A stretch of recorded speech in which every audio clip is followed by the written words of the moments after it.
Chapter 5. Understanding Non-Physical Reality. Understanding the non-physical reality of God, your spirit, and the relationship, how the two are joined, is required in order to see truth in spite of appearances.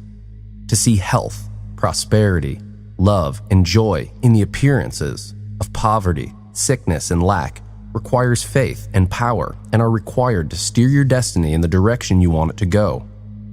It also is required that you identify yourself with the non-physical, unbounded spiritual self that you truly are, and not the physical image which is merely an aspect or reflection on the surface of who and what you truly are and are capable of. You are a spiritual being currently having a human experience, not a human being with occasional spiritual experiences. This is a concept that has gotten quite a lot of our society confused and at a spiritual crossroads.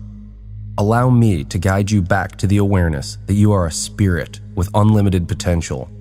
In realizing this and in learning to identify yourself with the part of you that is timeless and boundless, you will easily overcome limiting thoughts, beliefs, and circumstances and realize your true power to easily and freely have, do, and be what you want in life without any limitations.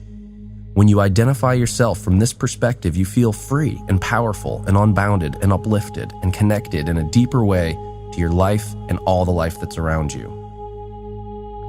First of all, it's important that we understand that the seemingly physical world, which appears static and solid, really is not static or solid. In fact, all the things which appear solid are really 99.9% empty space. All the things in the physical universe are made up of the same basic building blocks of matter, atoms.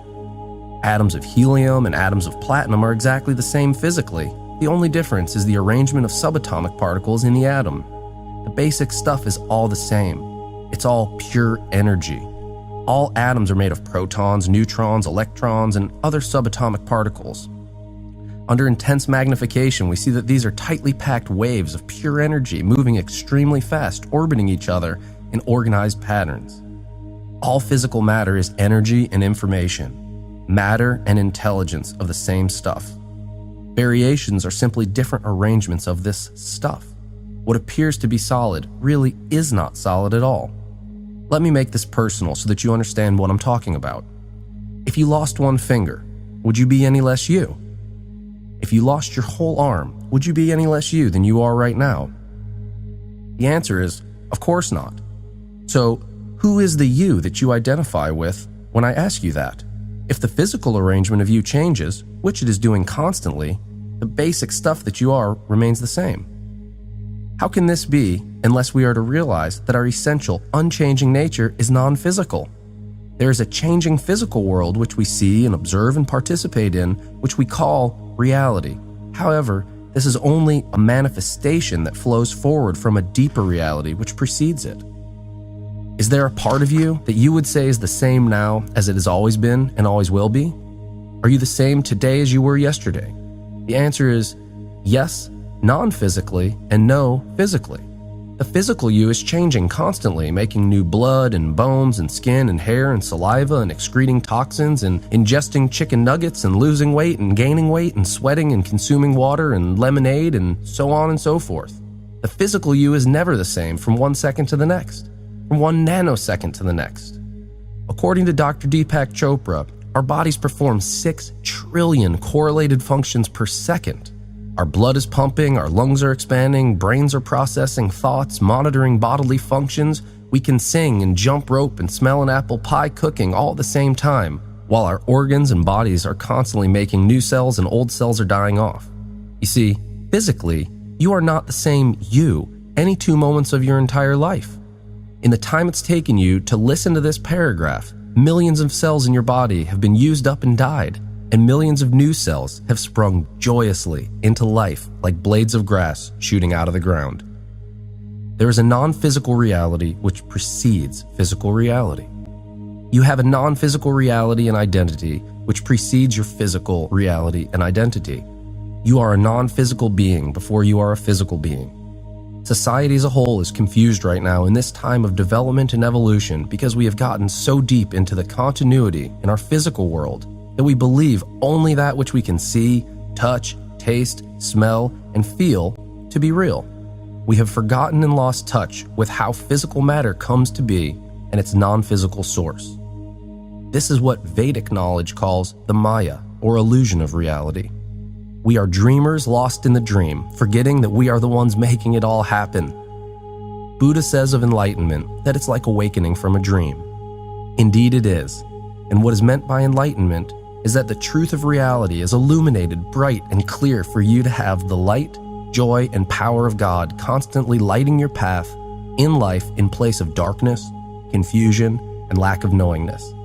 To be enlightened is to be confident in your understanding of what life is and what your purpose is in it.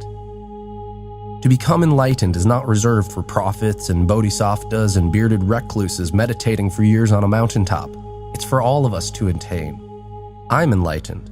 Plenty of prosperous people are enlightened. Plenty of the greatest people of all time have been enlightened.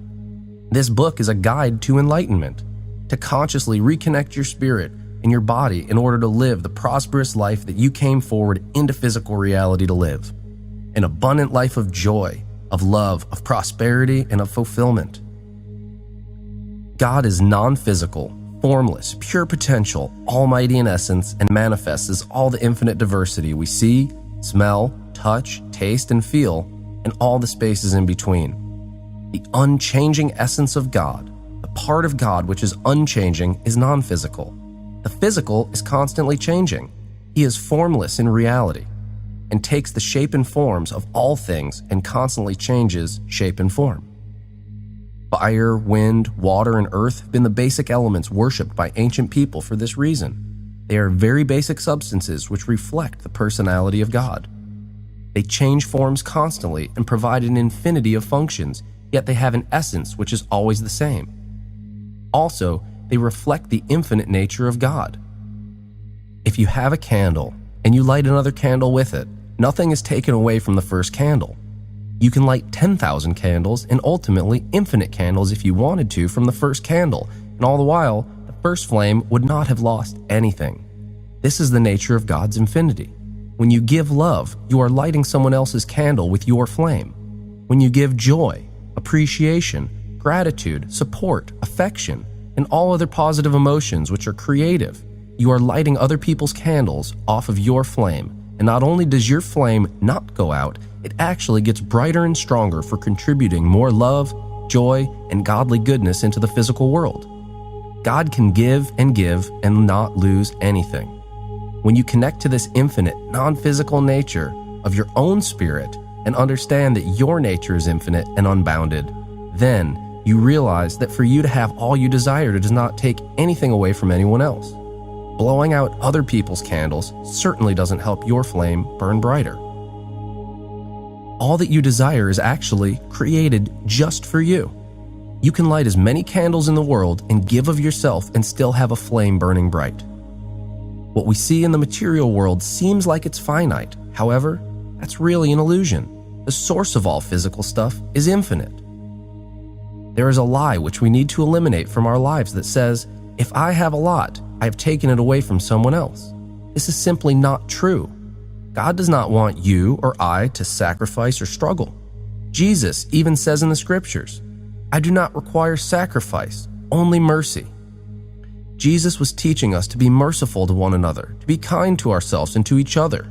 He goes on to say that people in the world will know that you are my disciples because you will love each other. It is a noble belief to only want modestly because you think that will make more for others to have. However, that would only be true if the physical world was the ultimate reality, and we can see scientifically that it is not, and that there is a terrible misconception in that idea. This lie, which keeps us from wanting and desiring to the full depths of our spirit and potential, constipates the flow of greatness that God wants to shower upon us. Many people feel ashamed or embarrassed by the desires for money or material things and believe an incomplete thought that says the physical world is less spiritual or less important, and that physical man has fallen and is below or beneath the spirit realm of what is good and true, and feel that it is wrong or evil to desire material things. Jesus actually tries to teach his followers that these concepts such as original sin and sacrifice to God were not reflective of God's true generous nature and that we need not follow these laws of the Old Testament, and those who did were hypocrites that did not know God as they claimed that they did.